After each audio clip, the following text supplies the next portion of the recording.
Criminal हमारी society में ऐसे भटके हुए लोग हैं जिससे सोसाइटी को हमेशा बहुत खतरा रहता है। उनकी बुरी इंटेंशंस को अक्सर पहचाना नहीं जा सकता क्योंकि वो हमारे ही बीच में रहने वाले आम लोगों की तरह होते हैं। As per latest data 90% crime में क्रिमिनल विक्टिम्स का पहचान वाला या बहुत ही करीबी होता है। ये वीडियो सोशल अवेयरनेस के लिए होमनेस्टी लॉन्च कर रही है। ये वीडियो टीवी, सोशल मीडिया हर जगह पर सर्कुलेट होगा। देखा जाए तो इस वीडियो में जो कहा गया है वैसा मैंने भी अपने करियर में कई केसेस में देखा जहाँ क्रिमिनल विक्टिम के जानने वालों में से कोई एक होता है।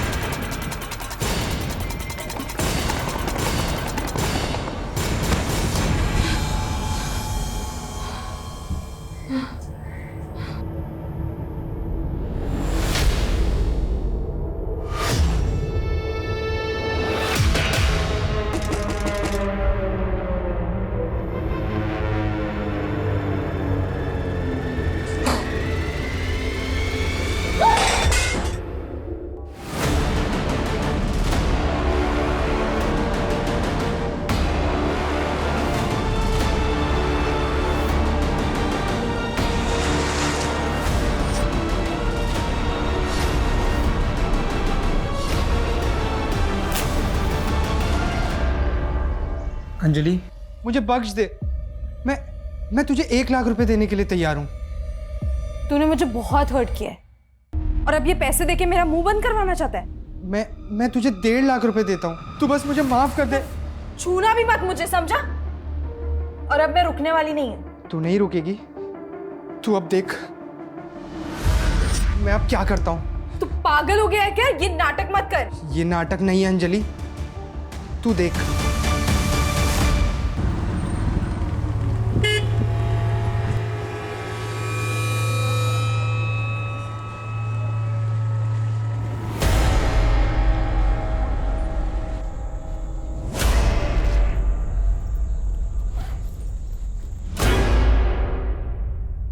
दीदी, आप आ गए? आज इतना लेट कैसे हो गया? कुछ नहीं, बस ऐसे बहुत अजीब फील हो रहा है प्रिया। आप रुको, मैं आपके लिए पानी लेके आती हूँ।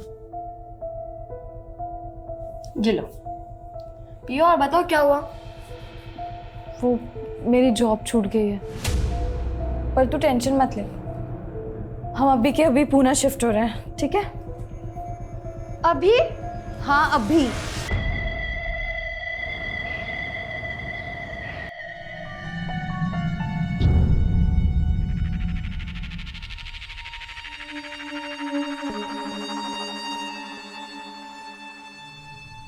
घर तो अच्छा है, लेकिन रेंट कितना है? मैंने बताया तो था ना, 6,000 रुपये महीना। थोड़ा कम नहीं हो सकता क्या? बिल्कुल नहीं, और रेंट के साथ साथ डिपॉजिट भी देना होगा 60,000 रुपये। लेकिन आपने तो कहा था। मैंने जो कहा है वही फाइनल, 60,000 रुपये डिपॉजिट और 6,000 रुपये महीना भाड़ा। देखिए, मैं 60,000 तो नहीं दे सकती, लेकिन 3 महीने का एडवांस। हाँ चलेगा, ठीक है, चलेगा चलेगा। Thank you. बड़ी जल्दी उनकी शर्त मान ली आपने, पहले से जानते थे क्या? और इतना मुस्कुरा क्यों रहे थे उन्हें देखकर? अरे तेरे दिमाग में क्या शक करने का सॉफ्टवेयर पड़ा है क्या? कभी सीधा सोचती नहीं? क्या हुआ आई? अरे वो प्रकाश पता नहीं किन लड़कियों को लेके आ गया और तेरे पापा बिना जांच पड़ताल के उन्हें घर भाड़े पे दे दिया।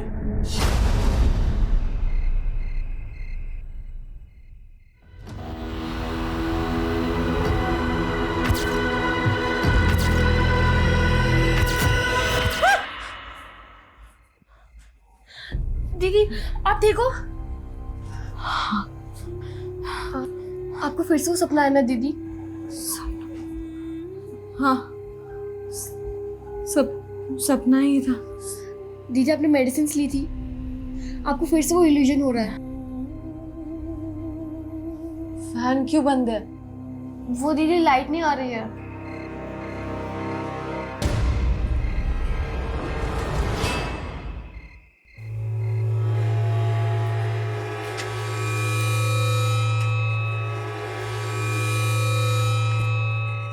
गणपत, तुम्हारे इधर लाइट आ रही है, हमारी उधर नहीं आ रही। एक बार प्लीज चेक कर लोगे क्या? स्टूल मिलेगा? हाँ, मैं लेकर आ जाऊँ। ये लो।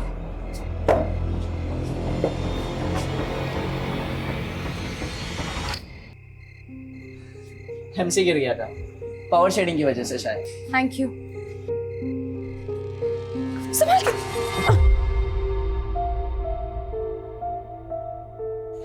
अब लाइट आ गई, मैं चलता हूँ। मैंने तो आपको पानी के लिए भी नहीं पूछा। नहीं इट्स ओके, मुझे वैसे भी रात भर पढ़ाई करनी है। तो कॉफी बना देती हूँ, रात भर नींद भी नहीं आएगी। नहीं इट्स ओके, चलेगा। अरे आओ ना, आओ आओ, चलो। अरे कोई बात नहीं, चलेगा। बैठो, मैं बना के लेकर आती हूँ। बैठो। इतनी रात को तू यहाँ पे क्या कर रहा है? अरे वो आंटी, मैंने बुलाया था क्योंकि मेरे घर की लाइट चली गई थी। लाइट जाने का बहाना बनाकर तूने मेरे बेटे को यहाँ पर बुलाया है? क्या? आई कुछ भी तू मत। तो चुप ही कर। तू जानता नहीं है ऐसी लड़कियों को? अरे इनका तो काम ही है अच्छे घर के लड़कों को फंसाकर उनका इस्तेमाल। बस करो आंटी, मैं चुप हूँ तो मतलब आप कुछ भी बोली जा रही हो? तुम मुझसे जबान लड़ाएगी, 2 टके की लड़की। खबरदार जो आपने ये सब लैंग्वेजेस यूज किया। हाँ तो क्या कर लेगी तू? क्या हुआ क्या बिन्नी? आप तो चुप ही करो। आपको कहा था ना इन लड़कियों को भाड़े पे मत रखो। देखो इतनी रात को हमारे बेटे को यहाँ पे बुलाकर पता नहीं क्या क्या कर रही थी। अरे कोई वीडियो शूडियो बनाकर ब्लैकमेल करती तो? आंटी अब आप बहुत ज्यादा बोल रही हो। हाँ तो क्या कर लेगी तू? कल के कल अगर इन लड़कियों को तुमने बाहर नहीं निकाला ना तो मैं इनका सामान उठाकर बाहर फेंक दूंगी। और तुम क्या देख रहा है? चल यहाँ से। आई सॉरी लेकिन तुमको दूसरा घर देखना होगा। अरे पर अचानक हम लोग कहाँ जाएंगे? मैं कुछ कर नहीं सकता इस मामले में।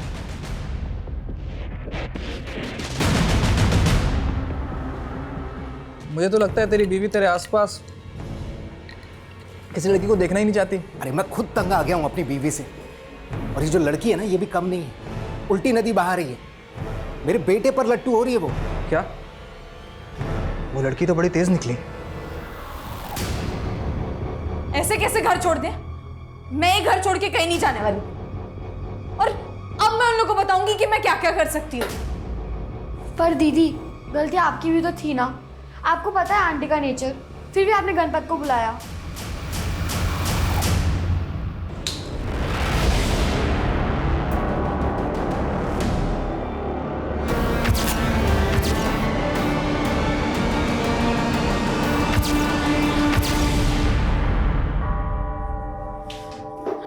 दीदी, अंजलि दीदी, दीदी उठो, अंजलि दीदी उठो। दीदी आप टेंशन मत लो, सब ठीक हो जाएगा।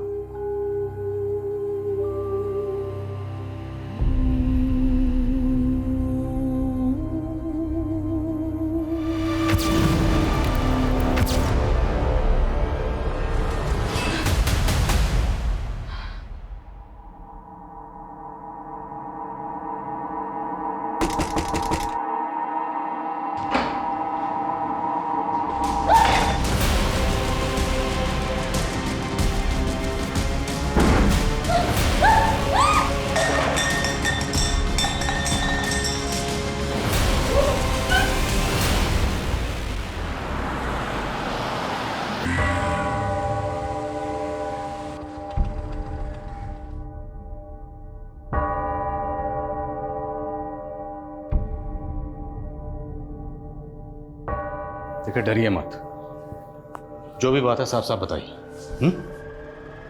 घबराने की जरूरत नहीं।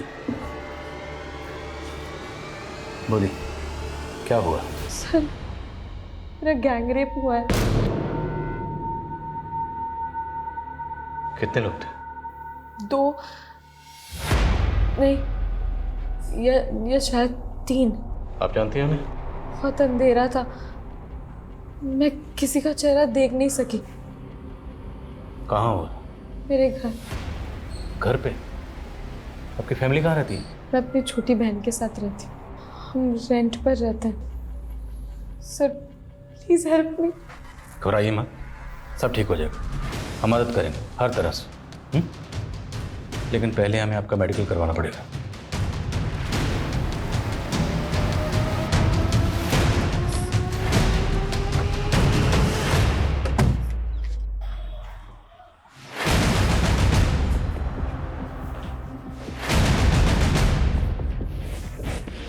कल रात जो भी आपके साथ हुआ यही हुआ? जी सर। वो लोग ज़बरदस्ती आए होंगे, आपके हाथ पैर बांधे होंगे, स्कफल हुई होगी, लेकिन कमरा देखकर ऐसा कुछ लग नहीं रहा। आप लोगों ने सफाई की थी? नहीं, शायद हाथ पैर बांधे थे, ये तो पक्का है ना? तो रेप करने के बाद हाथ पैर तो खोले नहीं होंगे। आपने खुद को फ्री कैसे किया? मुझे कुछ याद नहीं आ रहा है। बांधा किस चीज से था? इलेक्ट्रिक वायर था। कोई वायर नजर नहीं आ रहा। शायद उन्होंने मुझे खोला होगा और शायद वायर अपने साथ ले गए। ये आपकी बहन है? जी। ये कल रात यहीं थी? क्या नाम है बेटा? प्रिया। प्रिया बेटा, कल रात आपकी बहन के साथ क्या हुआ था? देखा था आपने? कुछ सुना था? सर, प्रिया अंदर कमरे में सो रही थी और दरवाजा बंद था। पर सुबह उठ के मैंने उसे सब बताया।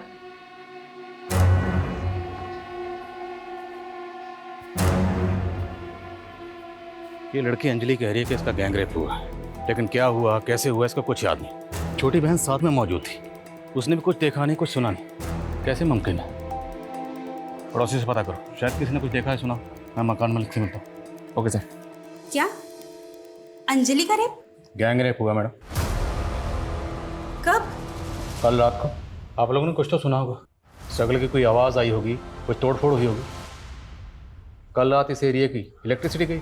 हाँ सर, लाइट तो गई थी। इस इलाके में पावर शेडिंग की वजह से अक्सर लाइट चली जाती है, लेकिन ऐसी तो कोई आवाज़ नहीं सुनाई दी जिससे लगे कि ऐसा कुछ हुआ। अरे कुछ हुआ होता तो सुनते ना। मतलब? सर, ये बड़ी लड़की है ना, ये बहुत चालाक है। हमने तो उसे कल ही घर छोड़ के जाने के लिए बोल दिया था, और देखो घर खाली ना करना पड़े इसके लिए ये सब लेकर बैठ गई है। और आप ये घर खाली क्यों करवा रही थी? वो किराया नहीं दे पा रही थी सर। सर, आस पड़ोस में इंक्वायरी की, किसी ने कोई आवाज नहीं सुनी। मकान मालिकन बोल रही है कि लड़की झूठ बोल रही है। सर, रात को यहाँ इलेक्ट्रिसिटी गई हुई, ऐसी कंडीशन में लोग घरों की खिड़कियां खोल देते हैं, लेकिन किसी ने कोई आवाज नहीं सुनी। और बाहर इतना सब कुछ होता रहा और छोटी बहन अंदर सोती रही, उसने भी कुछ नहीं सुना। ये अजीब नहीं है सर? और शर्मा, घर में 2 लड़कियां मौजूद थी और रेपिस्ट ने सिर्फ और सिर्फ बड़ी लड़की को टारगेट किया। मेडिकल रिपोर्ट आने दो, पता चल जाएगा क्या चेक करो। Okay sir.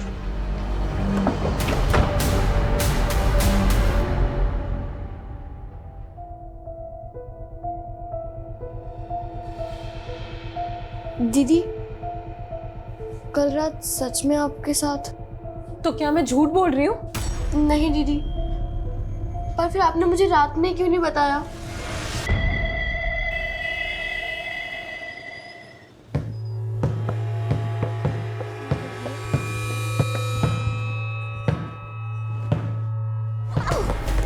अनीता, आराम से। नम्रता, ये क्या हो रहा है? दीदी मैं खेल रही थी, दिन भर बस खेलना ही है तुमको? कभी पढ़ाई भी कर लिया करो। जाओ अंदर जाके पढ़ाई करो। तुम्हें छोटी बहन है यार, कभी तो प्यार से बात कर लिया करो। तुम्हें बड़ा प्यार आ रहा है इस पे? मतलब क्या तुम्हारा? बस मतलब तुम सब समझते हो। दिमाग खराब हो गया क्या तुम्हारा? दिमाग खराब ही है मेरा कि माँ के गुजरने के बाद नम्रता को यहाँ ले आई।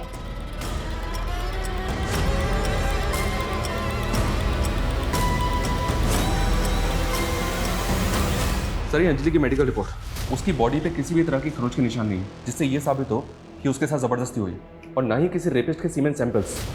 रिपोर्ट्स भी कंफर्म नहीं कर रहे हैं सर कि उसके साथ रेप हुआ है, हालांकि लड़की सेक्सुअली एक्टिव थी। अंजलि की बॉडी पे किसी रेपिस्ट के सेमेन नहीं मिले और उनके घर पर उन 2 बहनों के अलावा किसी तीसरे शख्स के फिंगरप्रिंट्स नहीं मिले। अंजलि की मकान मालिक ने बोला था सर कि अंजलि झूठ बोल रही है, और ये रिपोर्ट्स भी इसी तरफ इशारा कर रही हैं। देखते हैं अंजलि इस बारे में क्या कहती है। हाँ सर, ये बात सच है कि मकान मालिक ने हमें घर खाली करने को कहा था, लेकिन सर मैं झूठ नहीं बोल रही हूँ, मेरा सच में रेप हुआ है। गैंग रेप कहा था? हाँ। और आपकी बॉडी पर किसी रेपिस्ट के सेमन नहीं मिले।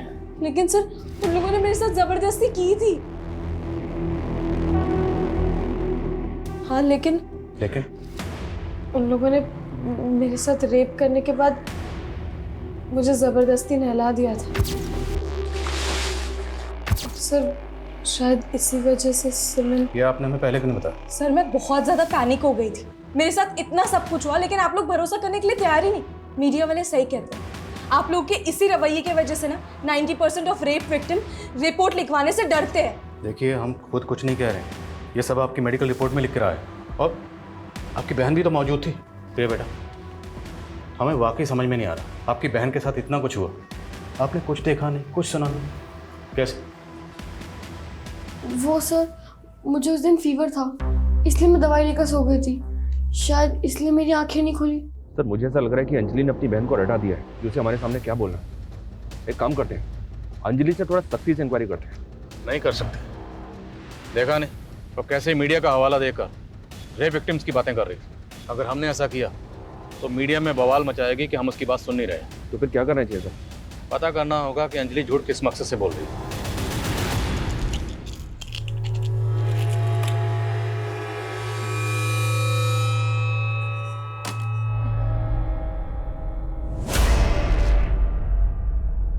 नम्रता, देख तेरा फेवरेट पिज्जा लाया हूं, जल्दी आ। थैंक यू जीजू, आप ना बहुत अच्छे हो। नम्रता, ये मार्कशीट तुम्हारे बैग में थी, दिखाए क्यों नहीं? दिन भर या तो बस खाती रहती है या तो खेलती रहती है या थैंक यू जीजू करके घूमती रहती है। अरे तुम चुप रहो। तुम इसके साथ क्या कर रहे हो ना, ये नहीं समझ पा रही है। अब रोके मत दिखा। तू ना मेरे गले की हड्डी बन गई है, ना निगल पा रही हूँ ना ही निकाल पा रही हूँ। आपको इतनी प्रॉब्लम है ना तो मैं चली जाती हूँ। नम्रता, बस, ज्यादा दुलार करने की जरूरत नहीं है, आ जाएगी अपने आप। ये अंजलि और प्रिया को तुम कब से जानते हो प्रकाश? सर मैं उन्हें पर्सनली नहीं जानता, मैंने उन्हें किराए पे घर दिलवा दिया था और उन्होंने मुझे मेरा ब्रोकरेज दे दिया। ये चोट कैसे लगी तुम्हें? सर ये वो मेरी बाइक स्लिप हो गई थी। अच्छा, ये दामोदर की बीवी कह रही थी कि वो लड़कियां उनका किराया नहीं दे रही थी। नहीं सर, उन्होंने तो 3 महीने का एडवांस दिया था। तो फिर वो उन्हें घर से क्यों निकालना चाहती थी? उनके बेटे गणपत की वजह से सर। मतलब? सर दामोदर की बीवी को लग रहा था कि वो लड़की उसके बेटे के साथ दोस्ती बढ़ा रही है। अरे टेंशन है तभी तो मना कर रहा हूँ तू जाने के लिए, कुछ दिन आना मत। अच्छा ठीक है, मैं तेरे से बाद में बात करता हूँ। हाँ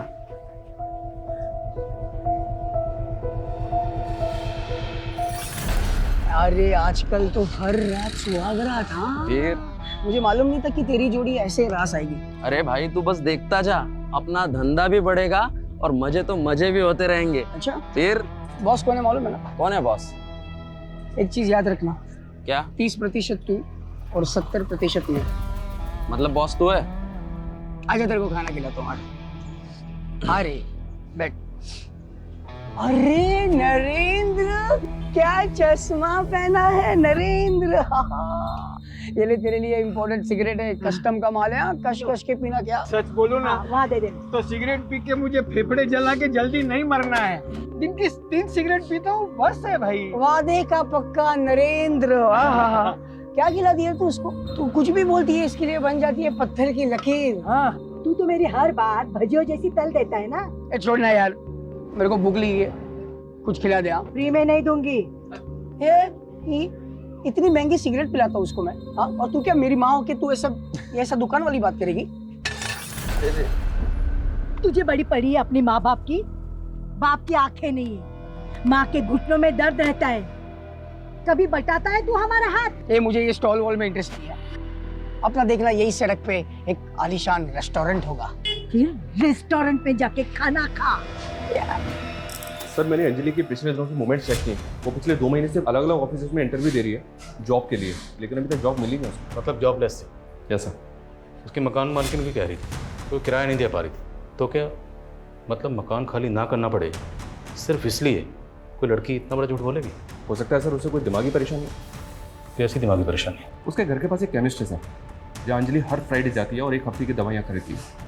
मैंने उस केमिस्ट से बात की, उसने बताया कि अंजलि ये दवाइयाँ साइकाट्रिस्ट के प्रेस्क्रिप्शन पे खरीद रही है। नासिक की सर्वदीप डिस्पेंसरी की प्रेस्क्रिप्शन थी वो। सर क्या मैं आपको पागल लगती हूँ? बिल्कुल नहीं। पर आपको मेंटल हेल्थ के क्या इश्यूज हैं? किस चीज़ की मेडिसिन ले रही हैं आप? मैं मेंटल स्ट्रेस से गुजर रही हूँ। कैसी स्ट्रेस? सर लाइफ में स्ट्रेस कम नहीं है। जॉब का स्ट्रेस, सर्वाइवल का स्ट्रेस, रेंट का स्ट्रेस और प्लस मेरी बहन का फीस का स्ट्रेस। सर मेरे अलावा मेरी बहन का इस दुनिया में कोई नहीं है। देखिए मैं समझ रहा हूँ, लेकिन आप नहीं समझ रहे। आप एक ही सवाल बार बार पूछे जा रहे हैं, उसकी वजह से मुझे और स्ट्रेस हो रहा है। सर मेरे साथ इतना कुछ हुआ है और आप बाल की खाल निकालने पे तुले हैं। मैडम अभी तो बाल ही नहीं मिला, तो खाल क्या निकालेंगे? एक भी ऐसा क्लू नहीं मिला जिससे साबित हो कि आपका रेप हुआ। सर आप लोगों ने तो ठान ही लिया है कि आप लोग मुझे इंसाफ दिलवाएंगे ही। मैं आप लोगों को कितनी बार बोलूं कि मैं झूठ नहीं बोल रही हूं? अब क्या अपने आप को जलाकर अग्नि परीक्षा देनी होगी? ठीक है, तो फिर यही सही। दीदी नहीं, छोड़ो उसे। छोड़ दो मुझे। अगर आप लोग इंसाफ नहीं दिला सकते ना तो मैं जाने दो।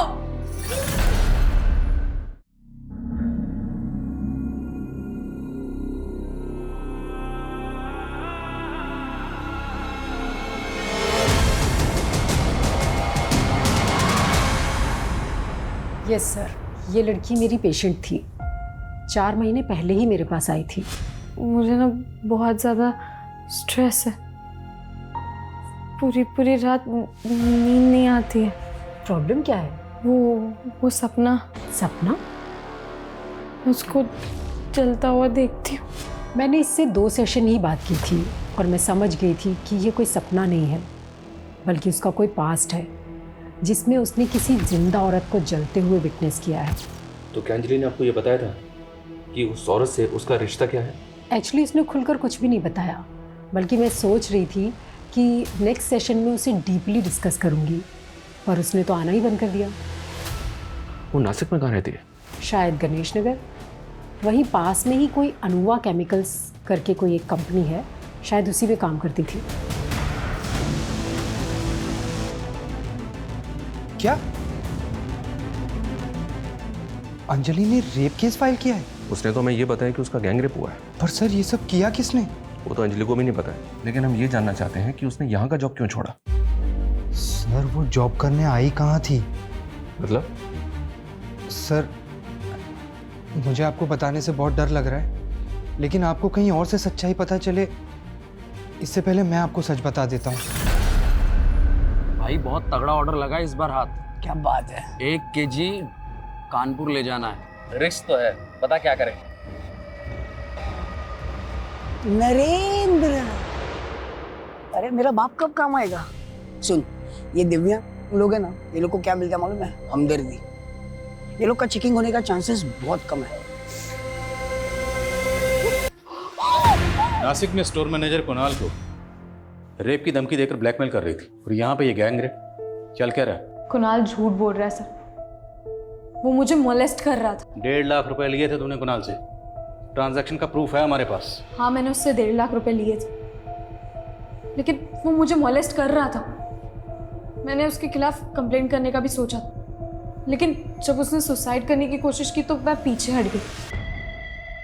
सर मैं आपको गुमराह करने की कोशिश नहीं कर रही, मुझे तो ऐसा लग रहा है कुणाल आपको गुमराह करने की कोशिश कर रहा है। कहीं ऐसा तो नहीं उस रात कुणाल ही आया था मुझसे बदला लेने के लिए? हमने बार बार पूछा कि आपके साथ जो भी हुआ वो किसने किया, कौन था, कुछ याद नहीं आया, और अब अचानक कुणाल पे शक। नई कहानी। वैसे और भी कई कहानियाँ हैं जो पता चली हैं। वो औरत कौन है जो जिंदा जली? साइकियाट्रिस्ट ने सब कुछ बता दिया। और भी किसी क्राइम में इन्वॉल्व हो? सर मैंने कभी कोई क्राइम नहीं किया है। वो औरत कौन थी जो जिंदा जली? वो हमारी माँ थी सर, जिसको हमारी आंखों के सामने जिंदा जला दिया गया। किसने जलाया? हमारे गांव वालों ने, जिसमें हमारा बाप भी शामिल था। हमारे बाप का बस चलता तो हमें बेच देता, उससे पीछा छुड़ाने के लिए हमें यहाँ आना पड़ा। मकान मालिक को बोला था कि माँ बाप मर चुके हैं, अब कह रही हो कि बाप जिंदा है, उसी ने माँ को मारा। झूठ क्यों बोला? हाँ सर मैंने झूठ बोला, अगर सच बोलती तो वो हमें किराए पे भी नहीं रखती। अच्छा, मकान खाली ना करना पड़े तो इसलिए झूठ का सहारा। एक बात बताओ, तुम खुद के लिए इंसाफ चाहती, अब तुम खुद कह रही हो कि तुम्हारी माँ को तुम्हारे बाप ने मारा था, तो फिर उस वक्त पुलिस कंप्लेंट क्यों नहीं की? तब हिम्मत नहीं थी सर, पर अब लग रहा है सच बोल के भी कोई फायदा नहीं है। अब आप क्या चाहते हैं कि हम भी अपनी माँ की तरह जल के मर जाएं? एक और ड्रामा नहीं चाहिए मुझे, समझे? सर आप ऐसे ही पल्ला नहीं झाड़ सकते। मेरा गैंगरेप हुआ है और ये आपकी ड्यूटी है कि आप मेरे गुनाहगारों को पकड़ें।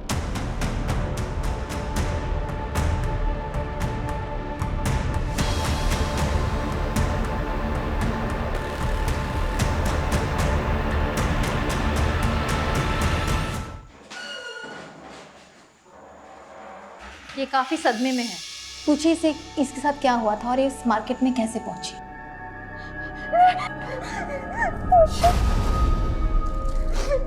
तू ठीक है ना? मेरा रेप हुआ है दीदी। क्या? ऐसी सारी बातें नहीं करते नम्रता। नहीं दीदी, मैं सच कह रही हूँ। चुप कर, तुझे नहीं समझ आ रहा। किसने क्या तुम्हारे साथ ये सब? बोलो बेटा, डरो मत। नहीं मैम, इसके साथ कुछ नहीं हुआ है। ये झूठ बोल रही है। झूठ बोल रही है? अभी इसने खुद कहा। मैंने कहा ना आपसे, इसके साथ कुछ नहीं हुआ है। ये बस हमसे नाराज थी, इसीलिए घर से भाग गई थी। हमें इससे बात करने दो। मैम मैंने कहा ना आपको, इसके साथ कुछ नहीं हुआ है। तू बता ना इनको, बता इनको। बोलो। देख लिया आपने, ठीक है, ये इसके साथ कुछ नहीं हुआ है। नम्रता,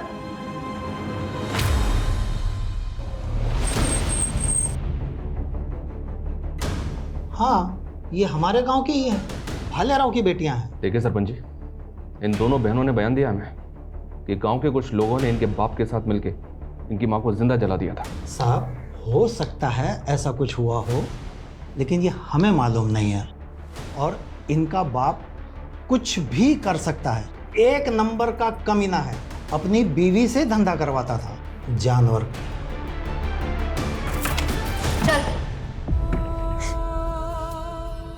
कहाँ भाग गई थी? और ये क्या नई स्टोरी बनाई है? मेरा सच में रेप हुआ। बस आज के बाद ये बात तेरी जुबान पे नहीं आनी चाहिए। अंदर जा और कपड़े बदल, और आज से तेरा इस घर के बाहर निकलना बंद। अंजलि के गांव वालों का भी यही कहना है सर कि अंजलि और प्रिया का बाप उनकी मां से धंधा करवाता था। हो सकता है अंजलि और प्रिया उससे भाग रही हैं। तो शर्मा, अंजलि ने हमें जो अपने पास्ट के बारे में बताया, उसमें सच्चाई तो है। लेकिन सर भरोसा नहीं कर सकते।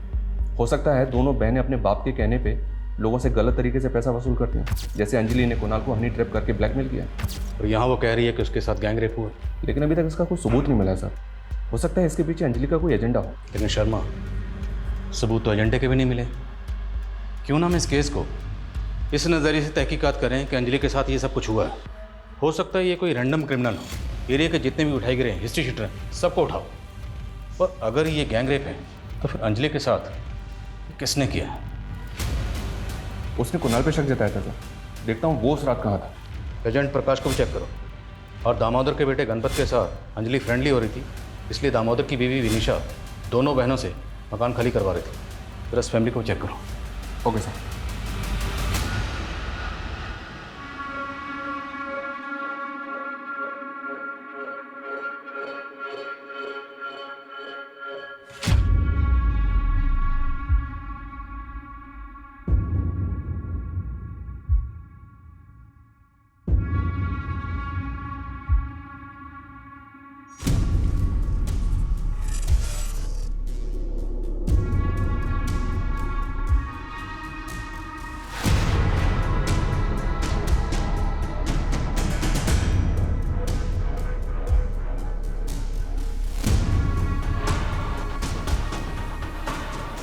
मेरे फोन में क्या चेक कर रही है?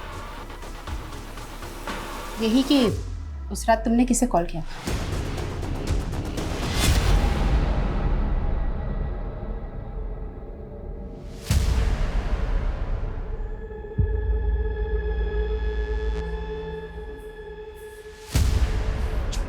अंदर चल। अरे तुम लोग बाहर से कहाँ से आ रहे हो? अरे सिगरेट पी रहा था बाहर। आज के बाद सिगरेट पीना टांगे तोड़ दूंगा तेरी। चल अंदर। तुमने गणपत को सिगरेट पीते हुए ही देखा था या उसने तुम्हें कुछ करते हुए देख लिया था? क्या बकवास कर रही है तू?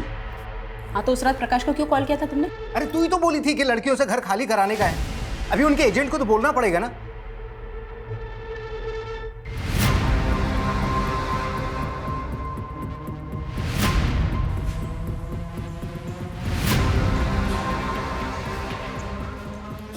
क्या हुआ है? उस रात तेरे पापा ने तुझे सिगरेट पीते ही पकड़ा था ना, या कुछ और करते हुए? क्या बोल रही है आई? यही कि तेरा बाप तुझे बचा रहा है या तू अपने बाप को बचा रहा है?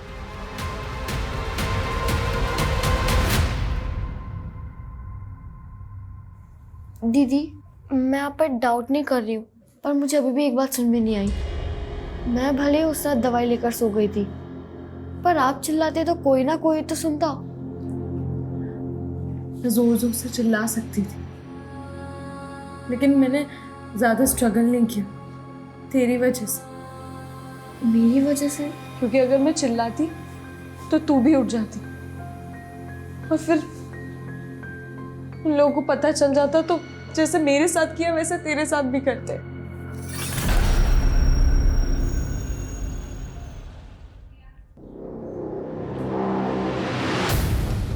नम्रता ने हमें आपके फोन से कॉल किया था। उस दिन तो आप दोनों ने इसे बोलने नहीं दिया, लेकिन अब हम नम्रता से बात करेंगे।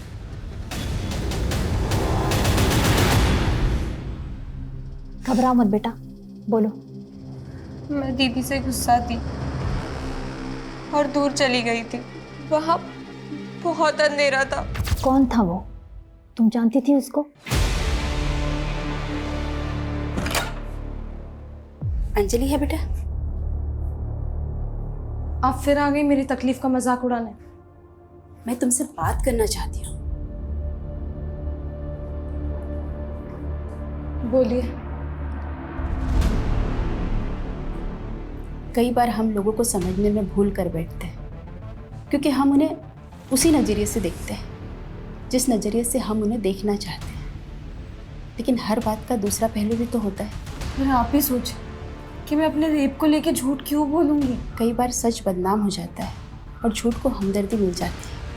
आप तो मुझे बदनाम करना चाहती थी। जिस तरह से तुम अपने सच के साथ खड़ी हो, मुझे बहुत शर्मिंदगी हो रही है और अब मैं तुम्हारा साथ देना चाहती हूँ। इसलिए मैंने पुलिस को बुलाया है और अब मैं उन्हें कुछ बताना चाहती हूँ।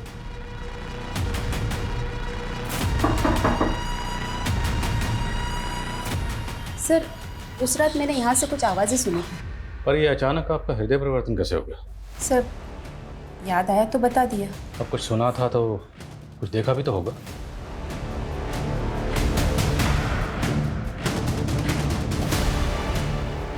कुछ देखा था? नहीं सर, देखा तो कुछ नहीं था।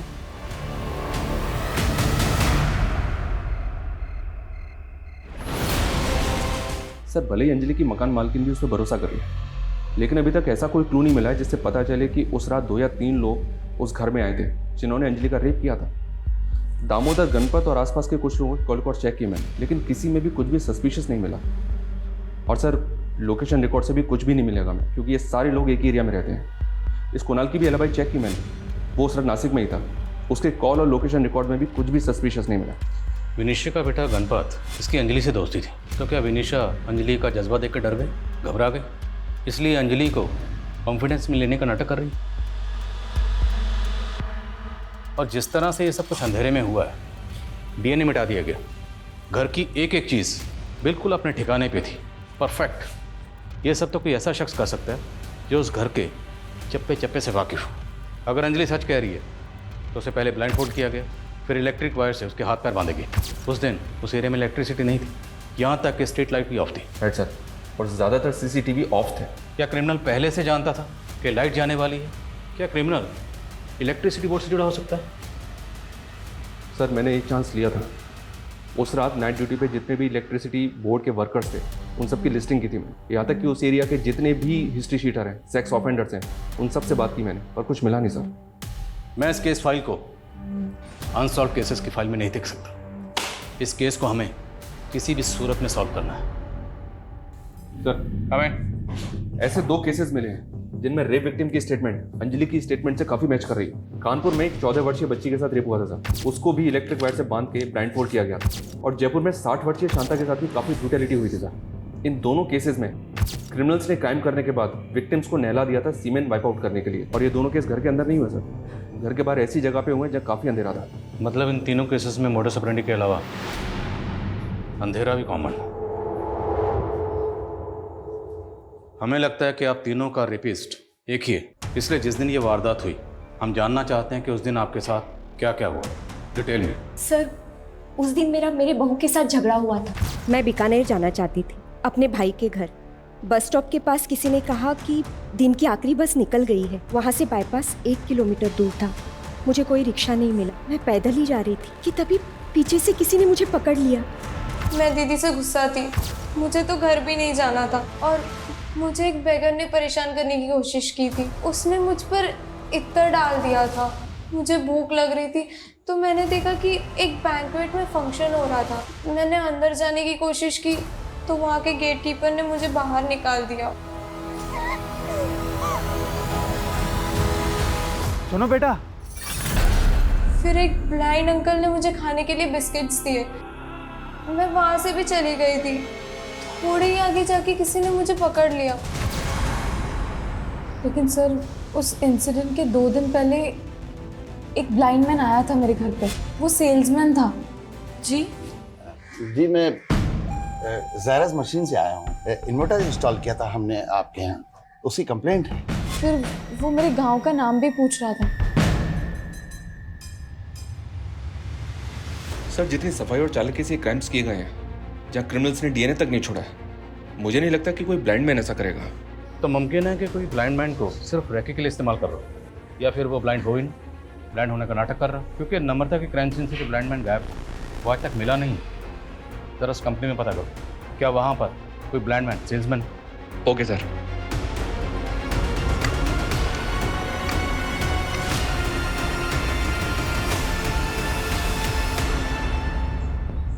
नरेंद्र, हाँ किरण हमेशा लेट आता है।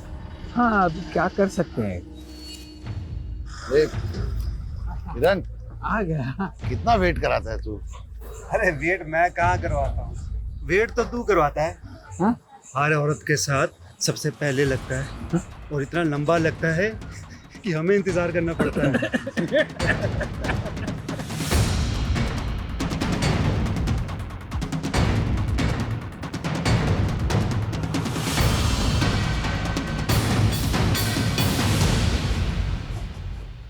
आगे एक बेटी बैठी है। तो एक ही शुरू है। सर, उसका लोकेशन यही शो हो रहा है, शायद वो ट्रैवल कर रहे हैं।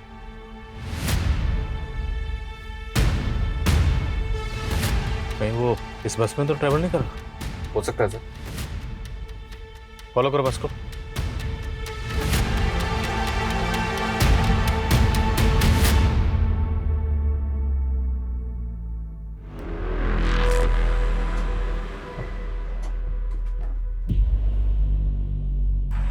मुझे तो 18 साल से ज्यादा नहीं लगती। मुझे तो 30 की लगती है।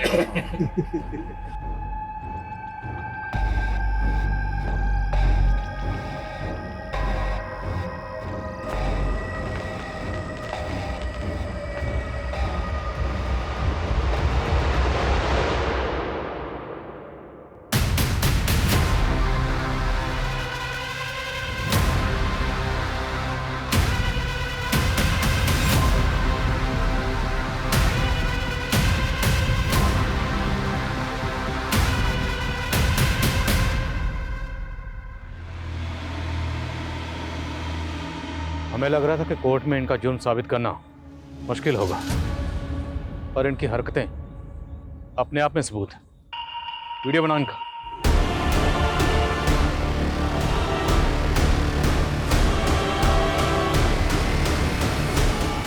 पुलिस, लड़की को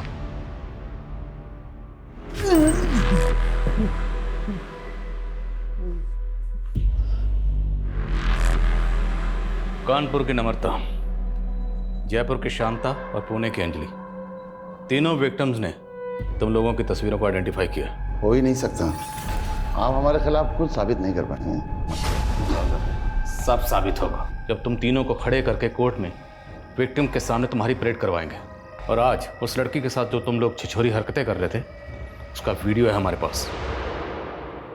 अब बोलोगे या डंडा सूंघाएं तुम लोगों को? वो हम तीनों दोस्तों को लत सी है, किसी भी औरत की खुशबू सूंघ के हम उसकी खूबसूरती का अंदाज़ा लगा लेते हैं। उस रात हम लोग जयपुर में थे जब वो औरत बस के बारे में पूछ रही थी।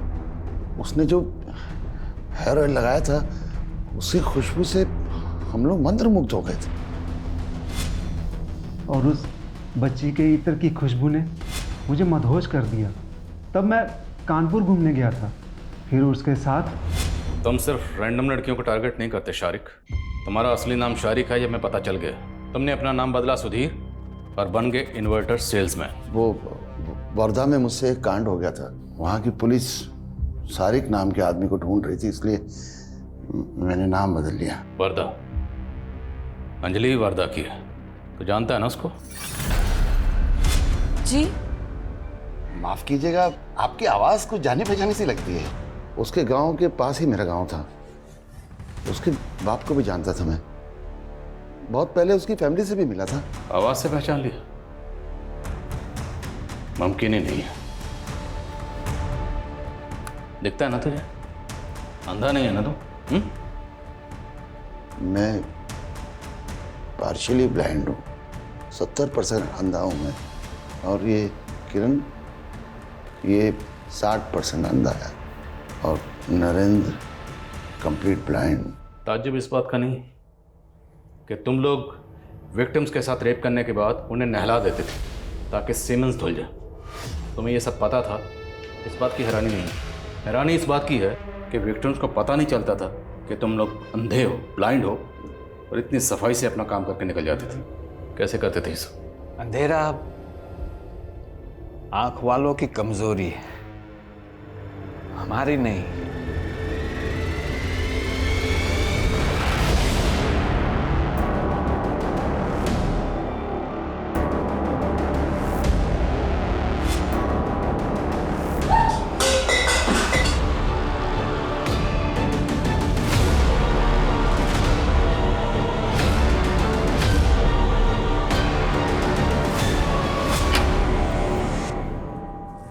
बाबा बेटा बेटा मुझे तुम लोगों के बारे में गांव के कुछ दोस्तों से मालूम हुआ। वो जब पुलिस यहाँ आई थी। अंजलि बेटा, मेरा यकीन मानो, मेरा कोई हाथ नहीं तुम्हारी आई की हत्या में। उस दिन अगर मैं तुम दोनों को लेके ना जाता तो गांव वाले तुम लोगों को भी जला डालते। अरे उन लोगों ने तो तुम्हारी आई के ऊपर झूठा इल्जाम लगाया, उन्हें डायन बोला। बहुत कमीने हैं ये गांव वाले। बेटा मैं तुम्हारी आई से बहुत प्यार करता था, और बेटा मैं तुम दोनों से भी बहुत प्यार करता हूं।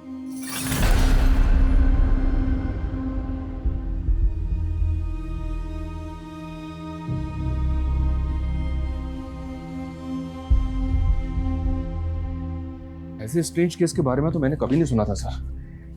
मुझे तो अब भी सोच के ये ताज्जुब हो रहा है कि हमने ऐसे लोगों को अरेस्ट किया है जिनके प्रति लोगों का रवैया हमदर्दी भरा ही होता है। इसलिए तो कभी किसी ने इन पर शक ही नहीं किया। दरअसल इस तरह के लोगों की रॉन्ग इंटेंशन को लोग कभी भांप ही नहीं पाते। पर इन विक्टिम्स की आपबीती से लोगों को सबक लेना चाहिए और हमेशा सतर्क रहना चाहिए। और एक बात सर, अंजलि अपनी माँ की हत्या के इंसाफ के लिए लड़ना चाहती है, उसने मदद मांगी हमसे। हमारा काम ही है मजलूम को इंसाफ दिलाना और लोगों को मदद करना, वो हम करेंगे।